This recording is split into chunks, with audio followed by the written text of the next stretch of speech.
Hello and welcome to SweetSpotDFS. In this video, I'm going to do a quick recap of the American Express, see how we did, what we got right, what we got wrong. So check the timestamps in the description below to see what I cover, or I have chapter mode enabled. The little progress bars cut up into segments shows you exactly at what point in the video is what. So let's go ahead and look at the results. Siwoo Kim is your winner. He birdied hole 17 in dramatic fashion. I shouldn't even say dramatic fashion. He got a nice read from Max Homa, his playing competitor, and just drilled it right in the middle of the cup. That was enough to basically have a safe par on hole 18 and avoid a playoff with Patrick Cantlay, who had a fantastic Sunday round. He shot 10 under. He shot a 61, 11 under. 72, right? Yeah. Patrick Cantlay, if you were with me, I mean, he was the thumbnail of the preview video. He was the thumbnail of the strategy video. If that wasn't proof enough of why that I liked him, then obviously in the strategy video, you knew I was playing a lot of Patrick Cantlay. So definitely liked Cantlay. I didn't play that much Siwoo Kim. I did play him in some, but obviously, well, I should say obviously, but not enough. Let's put it that way, not enough. I was really high on Cameron Davis. This time of the year, I think I had tweeted out, I don't think I ever mentioned this in a video, but I did tweet out, I had heard from Dennis Paulson during the Tournament of Champions that this time of the year is summertime for Australians. And so their biological clock is synced up with this time of the year of golf. And if you think about it, for us Northerners, you know, I should say us, I don't know where everyone is from, but I'm from Minnesota, and, you know, golf comes during the summertime. My biological clock is geared to play golf then. Now, I try my hardest to keep my golf game sharp during the spring, or I should say during the wintertime, you know, waiting for spring to come around. So I'm not that far behind, but either way, if you think about, you know, just continuously playing, you're geared to play during the season you can play. Obviously, the people in the southern states get the luxury of playing all year round. I know in some of those hot spots, like in Palm Springs, I used to live there, you can't really play all year round, but you can still in the summertime. You just have to wake up really early or go in really late. Like I remember what all the locals used to say. So I get it, but either way, we are usually geared for one time of the year to play golf, and for Australians, is that so? I'm there. I'm a believer now. Next week's tournament is the Farmers, and Mark Leishman shows up there. We've also seen Adam Scott and Aaron Baddeley show up. You know, I think when I mapped it out, I want to say going back to 2013, there's been an Australian in every single top 20, but there was one year, I think 2014 or 2015, where it was 27th place. So going back to 2013, there's been an Australian in the top 27th. But either way, I mean, Cameron Davis, he's a really good golfer. It's a matter of time before he has kind of a breakthrough. I mean, he almost did at this tournament. I liked him. And the rest of the guys up top, I think I played everyone once, at least once. But it was a pretty interesting tournament. Let's go over one thing we got right. We got the target score correct. Many people thought that this course was going to be something. It was going to be set up differently because of no pro-am, which was true. But this is the site of the Q School, and Q School over the last, you know, not the last, but it's a 2-round event usually. Actually, I think it's 72 holes, but it's 36 holes one day or 36 the next day. Guys go low at this golf course. So regardless of the pins being a little bit trickier than usual, I mean, the target score I had said, I think it was between 22 and 24. So like we got that one right. Check it off the list. That was one of the things we got correct. And Cantlay was another guy that we got correct. So we can check that one off the list. Let's go ahead and get right into the optimal lineup versus the $1 GPP winning lineup.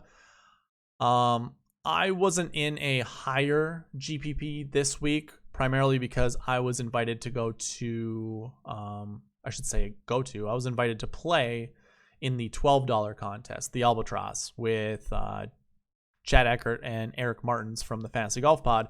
We were kind of having a little contest. I actually did pretty decent, 121st place out of, close to 4,000 people. I think I was the only one in the group to cash, and it was the only contest it was the contest that saved me for the whole week. I ended up break even money, and that was a large part because that was my third best lineup in that contest, so it was good. But either way, $1 GPP winning lineup had Siwoo Kim, Tony Finau, Aram Answer, Brian Harmon, Byung-Hun An, and Matt Jones. Used all 50,000, scored 672. The optimal lineup actually used all 50,000 this time, which is a surprise. Usually, if we go back and look at the following years, 44.5, 45.7, 2018 was 47.7. Like, it's usually leaving thousands of dollars on the table, but not this year. 50,000, and it consisted of Siwoo Kim, Patrick Cantlay, Cameron Davis, Abram Answer, Michael Thompson, and Doug Gim for 722 points. So there's a 50-point difference between the optimal and the short game winning lineup. And one thing I forget to do usually during this kind of recap is, really reflect. I usually do all of my stat analysis based off of the top 10s of every single year at a tournament, and I never really follow back around on that. So what I'm going to go from here is go to historical salaries and talk about what I had said during that segment during the preview. Obviously, in analyzing the top 10, we see a lot of 6K golfers, a lot. And basically my rule was at least one 10K golfer, because we see one 10K golfer basically every single year inside the top 10. If we look, it's pretty evident that it would be silly. I mean, when you're creating lineups, it's really difficult to leave thousands of dollars on the table and justify it. So basically we had the ability to include a 10K golfer. And then my rule was 2 6K golfers. Well, if we look at the optimal lineup for this year, we only have, for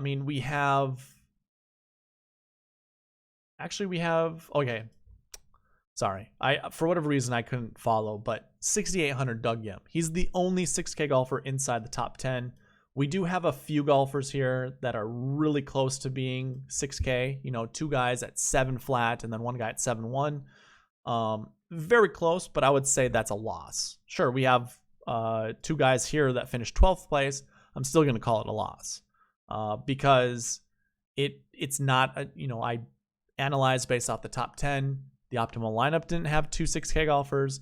Top 10 didn't have 2 6K golfers. So in this instance, we kind of lost. But what I want to make a point of, what I've realized, because when we go to the bucket system, which I will be doing soon, everything was a little different.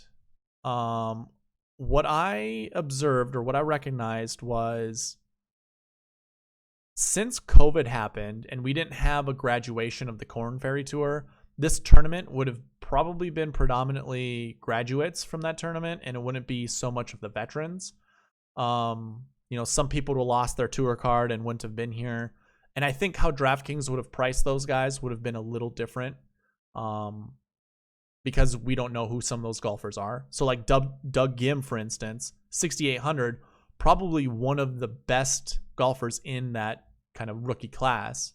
That would have, he would have graduated from the Korn Ferry Tour. I think he has full status now, but he would have been a golfer basically that would have graduated from there.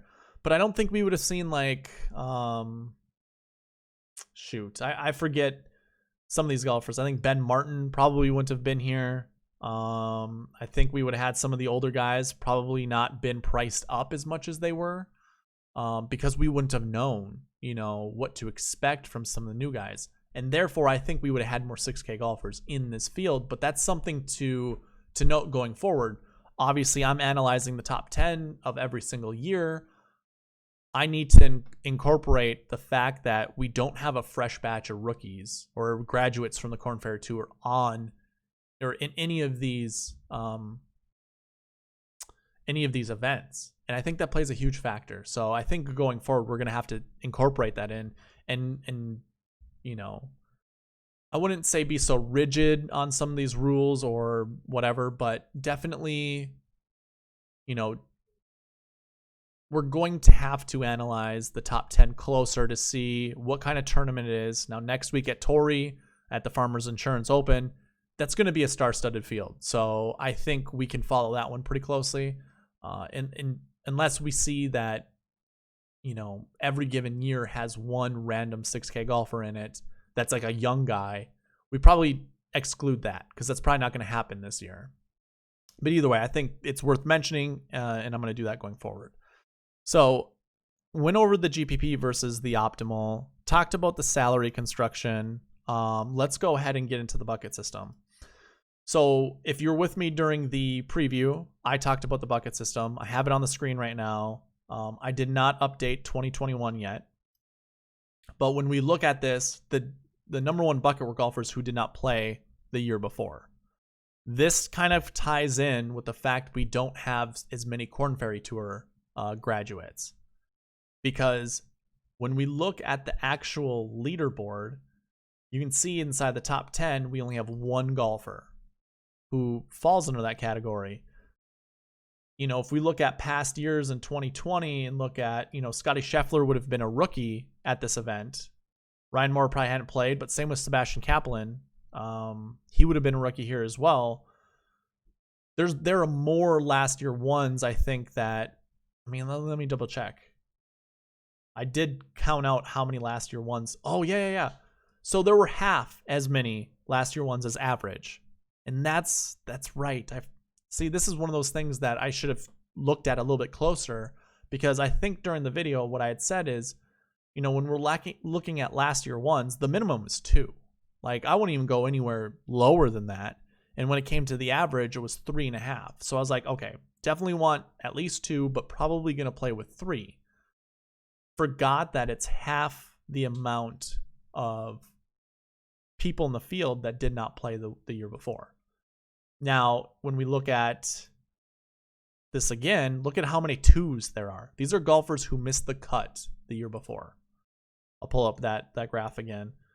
We look at this table, go to last year, go to 2 golfers who finished 80th place and above. Those are all missed cuts or withdraws. It is the second bucket, you know, with 20. But if we go down and look at how many exactly were in this field, there were 57. That's 17 more than I would say the average. Average is 41. So 16 more than the average. That 16 probably accounts for a couple more places inside the top 10, and that's exactly what we saw. So unfortunately, we got the bucket system wrong because we didn't really fully look at it. But you can see it's mostly 2s. We have one in there. We do have 2 3s and 2 4s, but no 5s and no 6s, which is kind of interesting. Like, this is why I like the bucket system. We rarely ever see 5s and 6s, but if we look at 5 and 6s, look at our top guys and, you know, what they're priced at. Obviously, we didn't have a lot of top priced last year 5s or 6s, primarily because they had really bad course history here. But Matthew Wolff was one of the top guys. If there was ever a reason to fade Matthew Wolff, it was because of the bucket system. Last year 6s just usually don't do well here. We did have Rory Sabatini, who was the last year 5, and Henrik Norlander, who was the last year 6. They both finished top 12, very close, but obviously I analyzed top 10. They didn't make the cut. So I shouldn't say make the cut. They didn't finish inside the top 10. So we can go ahead, filter this back out by position. Let's go ahead and bring everyone in. Bucket system was okay. You know, I think you could have gotten there if you would have paired like Woodland up with Cantlay, you know, and then played from there, go with your last year 2s, a last year 3, and maybe a last year 4. Certainly could have done that. I don't think it would have hurt you. I mean, could you have made a lineup that way? Let's go here. Put in Cam Davis.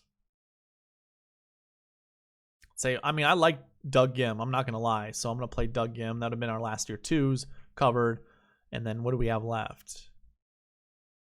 Nope.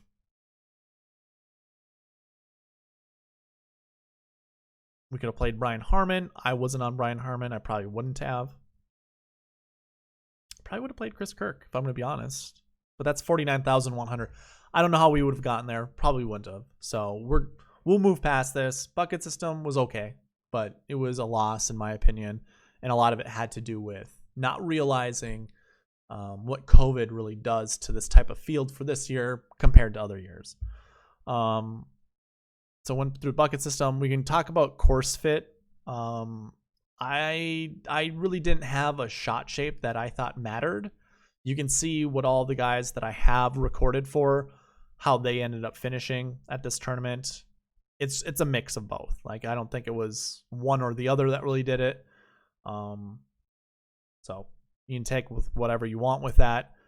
The other thing I thought maybe would be interesting is to see how many California guys would have done well here. Now, either their home state's California, which I don't see a single one who's currently residing in California on the top 10 leaderboard. Oh, I should say, actually, I do know Francesco Molinari is. So I'm going to go ahead and put that. So Francesco now, I mean, he just recently moved there within the last year. I don't think Cameron Davis is, maybe he's living in the States. I'm not sure. But then we can look at colleges, and we have Benny Ann, we have Patrick Cantlay, and those are the only two really with that position. So really, that didn't really play a factor into it. You can look at age if you want. Siwoo, a young guy. I should say these ages were, the numbers for these ages were updated, I think, at the Tournament of Champions. So I could be 1 year off on some of these guys, but it's going to be really close. Interesting to see Patrick Cantlay is only 28. You know, got to remember how good he's playing at the age of 28. You know, he's a golfer that can't sleep on, that's for sure. I had included Bermuda stats, but I don't really think, I mean, it's not Bermuda. Like I made that apparent in the course fit video. It's not Bermuda. Don't think about Bermuda. I did want to include it just to look at the analysis. It is interesting seeing all the top 10% for Bermuda golfers here. And even down here, some of these guys, like, there is some correlation there. But I know, I mean, I had taken some agronomy classes in college. I lived in this area. I know it's not Bermuda. So regardless of if there's overseed, there are no, what do you want to call it? No profiles of Bermuda grass. Like, there's dormant Bermuda, don't get me wrong, but you saw what that looked like. It's just like a spongy grass that sits down. It doesn't spike up like regular Bermuda. It's not gnarly like regular Bermuda. There are no qualities of this golf course that said Bermuda at all. So it's one of those things when you hear some of the people in the industry talk about it, you got to question it. Honestly, there's not Bermuda, but it is interesting to see how well some of these guys did. But at the same token, like, these guys are good golfers. You know, like, if you were to see maybe their overall top 10 percentage, like how often they finish top 10 at a tournament, maybe it doesn't matter what type of grass it is. They're all over 10%. And in that case, yeah, play them. Absolutely. I'm not going to include this for Bermuda for these guys because it was definitely ryegrass.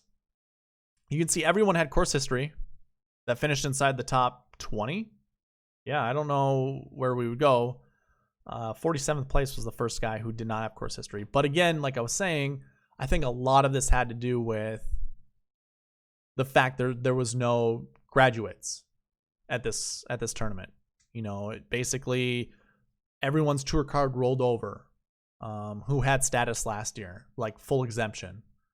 So I think that had a huge factor. But Pete Dye stats, that's another thing. This is actually the first time looking at it, but you can see the overall Dye stats that some of these golfers have, their average finishing position. The average in the field was 57.71. You can see just about everyone except for these guys right here all were under the field average. And you really had Patrick Cantlay, the best of the field, finishing up there. You can see their top 10 percentage, top 20, or their 2020 die experience, or average finishing position, which I think only includes 4 tournaments. So if we were to actually sort by this and maybe take out everyone who had just one event, we had Brooks miss the cut. Scheffler only had 2 events. These guys right here, only really these 3, Burns being one of them. Burns burned a lot of people. The rest of them that had a significant amount of events, minus Brooks Koepka, that played pretty decently at Pete Dye golf courses, all did well. Like if we were just to get rid of 1s and 2s, see a missed cut here, and then obviously these 3 missed cuts. But look at all the top 10s, all the top 20s that we have. Definitely a stat to look at going for next year. So we never really talked much. I didn't make any declarations when it came to the course fit. It was just a wait and see type of thing. So nothing really won, nothing really lost. Going into the strategy video, now that's where we brought in the strokes gained buckets. Basically, I created buckets for strokes gained. It hit this week once again. I mean, it's crazy how well this is done. Only last week was there kind of like a weird discrepancy, but when we look at everyone inside the top 20, not everyone, but like in this bucket, this was bucket 2. Some of the golfers in bucket 1 fit in bucket 2, so it's really adding these guys with these guys. If you're with me, you know what these buckets are. Positive off the tee plus positive putting, positive off the tee plus negative putting, negative off the tee plus positive putting, negative off the tee plus negative putting, and then there's no strokes gained. But as you saw when we scrolled over, look at how many top 20s there are.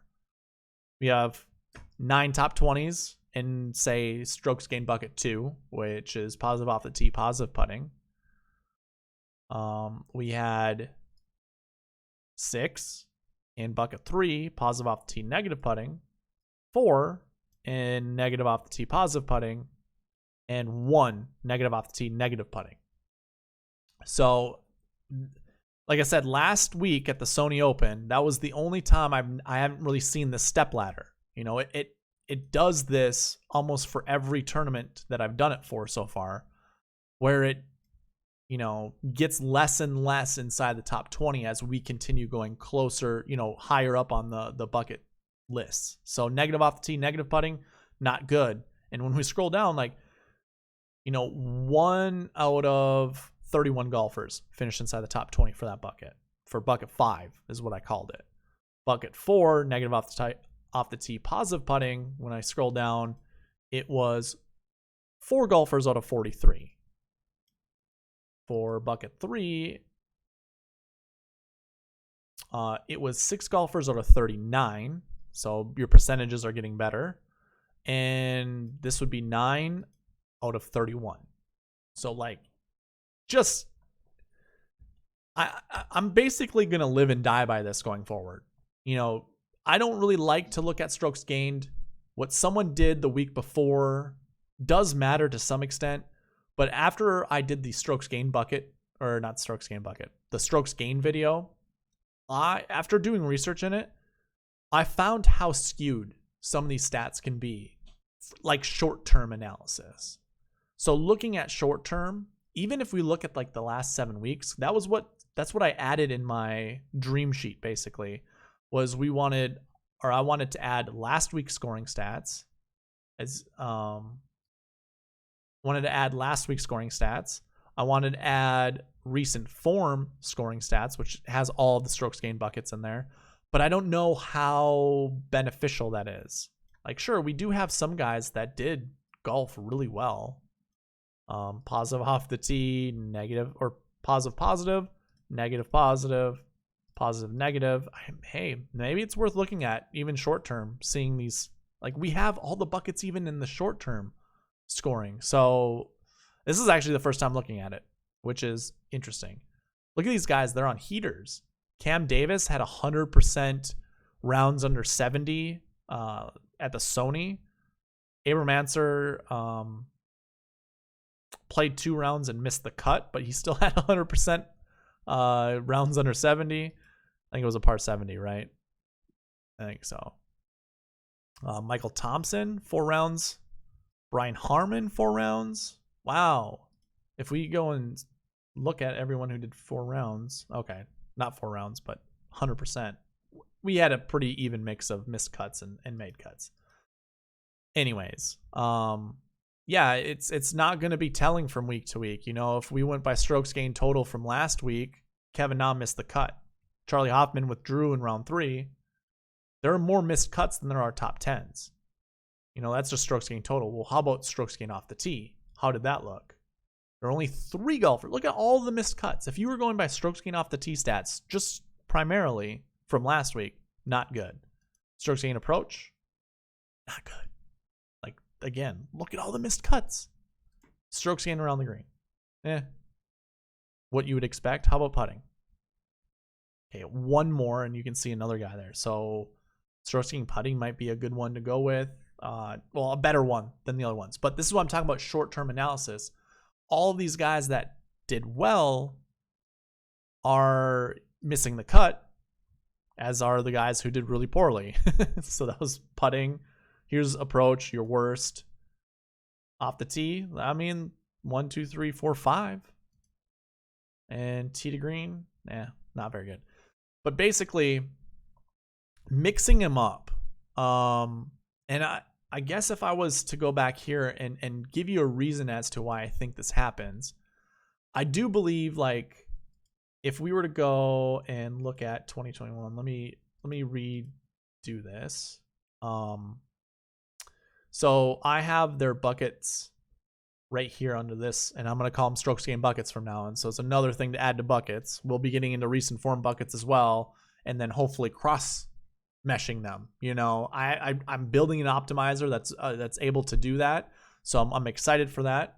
But you can see all the different buckets. I told you what bucket 1 is, you know, bucket 1 through 5. I mean, it goes from left to right. Everything positive is 1, positive off the tee, positive putting is 2, positive off the tee, negative putting is 3, so on and so forth. So hopefully if you're still listening to me this far, you know what those are. But as we look, you know, I guess if we were to look at last week, because we know what these, you know, the buckets signify. So we have, you know, positive off the tee, negative putting.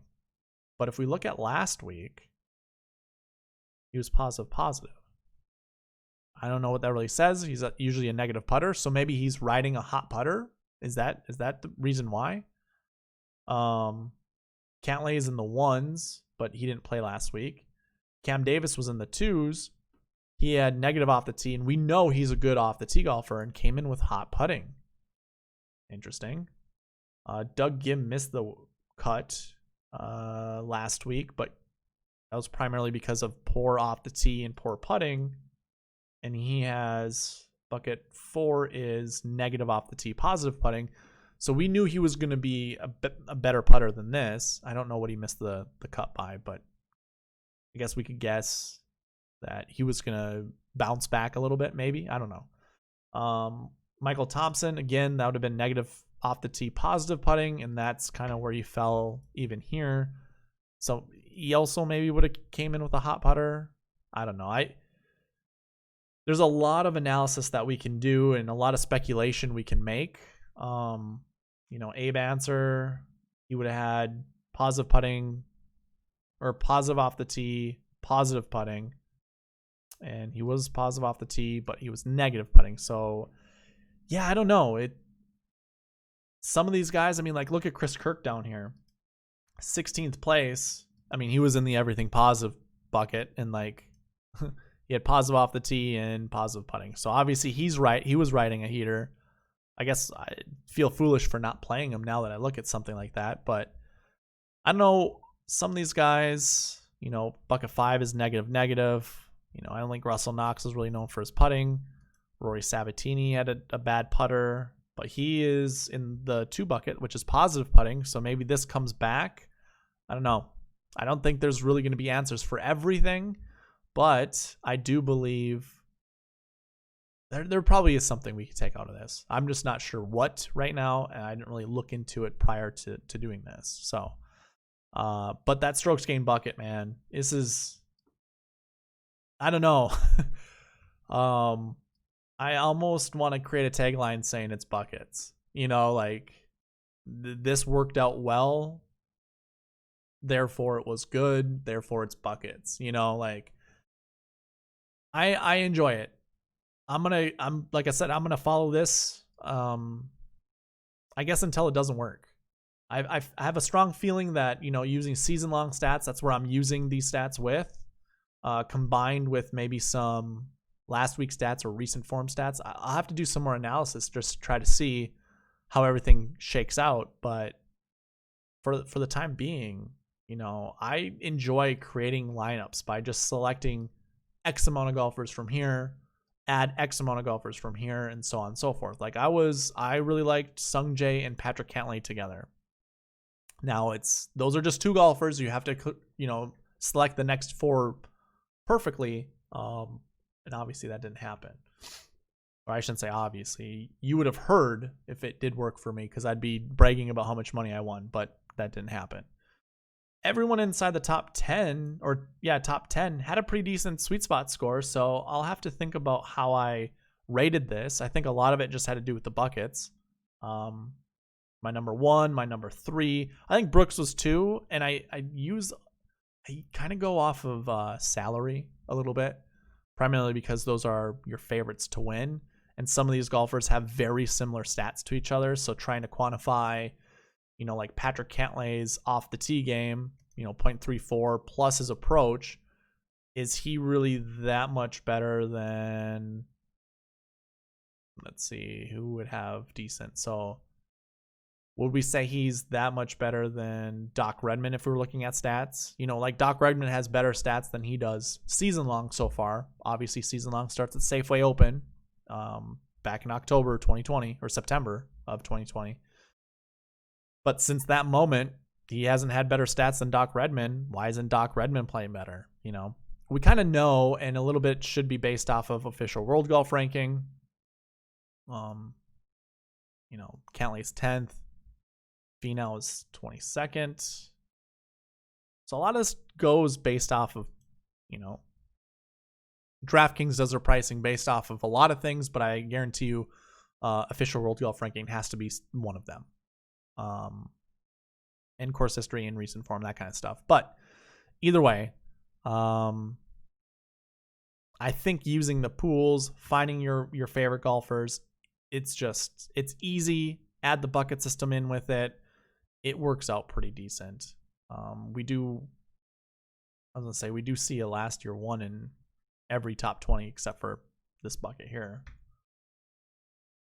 And I'm talking about just the regular buckets.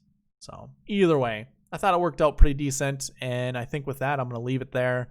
I think I covered everything that what I talked about during the preview, during the course lineup or the course fit, and also during the strategy video. I would say we probably finished 50% with the takes that we made, you know, like the ones that were successful. And there were a couple ones that we didn't really hit on. It was just a weird week. Definitely got to consider, again, COVID and the fact that there is no Korn Ferry Tour graduation that basically kicks out, I think, 75 golfers a year usually. Like, I think 25 graduate from the Korn Ferry and come over here. But I think you only have up to 200 golfers, 200 PGA Tour members at one time. There are golfers who have special exemption. You know, there are so many different types of exemptions out there. I just found out Kevin Stadler is using his, at one time, being inside the top 50. No, I think that was Bo Van Pelt. He's using his top 50 exemption. So the fact that you've been top 50 at one point in time, I don't know if it was FedEx or if it was official World Golf Ranking, but it gave him an exemption. So you have all these golfers, all these older golfers with exemptions. Usually 125 from the PGA Tour make it on to go to next year's, you know, they get exempt for the year after 25 come in from Korn Ferry, and then you have 50, other golfers for different exemptions. I don't remember exactly what, but well, I suppose you have past winners too. You might have some winners that don't crack inside the top 125, or whatever. But usually you only have 200 golfers. And since we didn't really refresh that, we didn't kick 75 off of the tour, include 25 more plus whatever, I think that is something to look at going forward. But anyways, that's where I'm going to leave it. Thank you guys for watching. Please leave a like, comment, and subscribe, and I'll see you in the preview for the Farmers Insurance Open. All right, bye.